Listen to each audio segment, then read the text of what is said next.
አንድ ሰው ሁለት ሰዎች እኩል እየሰማችሁ አንዱ አልቅሶ ሲቀበል አንዱ ሲሰቀል አይተሃል ይላል። በቃ ወንጌል ባህሪው አንተ እሱ ሲቀበል ያያ አንተ አትቀበልም ብለህ ብዙ አትጨቃጨቁ። እኩል ሰምተው ሰዎች ምላሻቸው አንድ አይነት ላይ ሆነ ይችላል።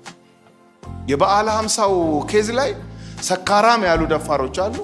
አይ ይሄማ እግዚአብሔር ታላቅ ስራ ነው ያሉ ሰዎች። ለምንድነው መንፈስ ቅዱስ ለይቶ አፐር ሩም ላይ ብቻ ይወረደው? ከወረደ አይቀር ከተማው ላይ አይወርድም? ጋጋጋጋጋ እያለ ማለት ነው። እዚህም እየተጸለየ ነው፣ እዚህም እየተጸለየ ነው። ለምንድነው ሰው የሚለየው? መንፈስ ቅዱስ ባመኑ ሰዎች ላይ የሚወርድ ነው። ፕሮሚሱ የተገባው ላመኑት እንጂ ለሌሎቹ አይደለም። ስለዚህ ከተማ ውስጥ ሁለት የጸሎት ቦታ አለ ማለት ነው። በዛን ቀን በዓለ ሃምሳ ነው፣ በዓሉ እየተከበረ ነው። በበዓሉ ክብረ በዓል ላይ አንዱ ስርዓት ጸሎት፣ ዝማሬ ይኖራል፣ ጸሎት ይኖራል፣ የተለያዩ አክቲቪቲዎች ይኖራሉ። እየተጸለየ እያለ ለይቶ አንድ ከተማ ውስጥ ኢማጂን አንድ ከተማ ውስጥ ለይቶ አፐር ሩም ላይ 120 ሰዎች ላይ ብቻ ወርዶ በተለያየ ቋንቋ እንዲናገሩ አድርጓቸው ኃይል ለብሰው ሌላ ለውጥ ሆኗል።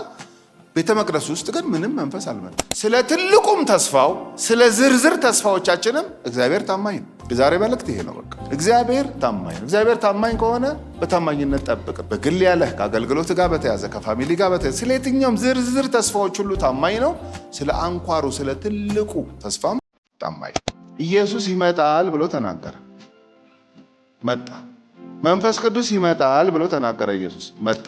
ኢየሱስ ድጋሚ ይመጣል ይላል መጽሐፍ ቅዱስ። ይመጣል። ለምን? መጀመሪያው ይመጣል የተባለው መጣ።